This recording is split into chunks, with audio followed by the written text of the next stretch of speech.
Hamas ने आखिरकार cease fire की शर्तों पर हामी भर दी है। अमेरिकी राष्ट्रपति डोनाल्ड ट्रंप के अल्टीमेटम के बाद अब उम्मीदें बढ़ गई हैं कि महीनों से जारी ये खूनी संघर्ष थम सकता है।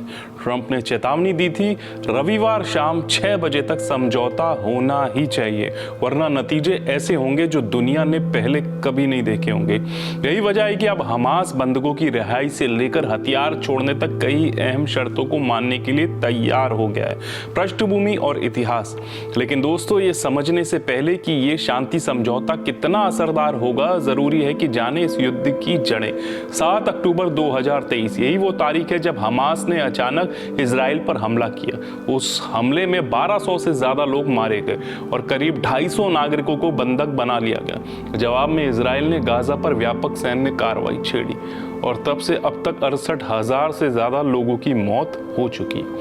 इनमें से सबसे अधिक आम नागरिक हैं, महिलाएं, बच्चे और बुजुर्ग। यानी ये संघर्ष सिर्फ सीमाओं का नहीं बल्कि इंसानियत का सबसे बड़ा जख्म बन चुका है। सीज फायर की शर्तें। अब बात करते हैं उन शर्तों की जिन पर हमास झुका है। सबसे पहले 72 घंटे के भीतर सभी बंधकों को रिहा करना होगा। इसके बदले इजराइल को भी सैकड़ों फिलिस्तीनी कैदियों को छोड़ना होगा।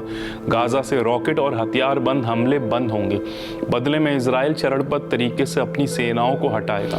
सुरक्षा की निगरानी एक बहुराष्ट्रीय फोर्स करेगी जिसमें अमेरिका, अरब देशों और नाटो शामिल होंगे। गाजा का प्रशासन अब एक स्वतंत्र टेक्नोक्रेट निकाय को सौंपा जाएगा। उग्रवादी संगठनों को हथियार डालने होंगे। जो शांति से हथियार छोड़ेंगे उन्हें माफी मिलेगी और जो गाजा छोड़ना चाहेंगे उन्हें सुरक्षित मार्ग दिया जाएगा। ट्रंप का गाजा प्लान इस पूरे समीकरण की कुंजी है। इसमें बंधकों की सुरक्षित वापसी, इजराइल सेना की वापसी, गाजा का पुनर्निर्माण और स्थायी शांति का वादा शामिल है। ट्रंप के प्रस्ताव के अनुसार इजराइल 250 फिलिस्तीनी कैदियों को रिहा करेगा और 1700 गाजा वासियों, जिनमें महिलाएं और बच्चे भी शामिल है, को छोड़ देगा। तस्वीर साफ है, यह समझौता सिर्फ इजराइल और हमास की डील नहीं बल्कि पूरी दुनिया के लिए एक आशा की किरण है।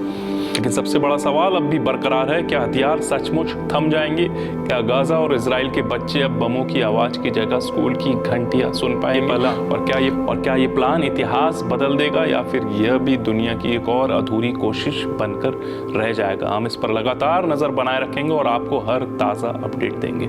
जय हिंद।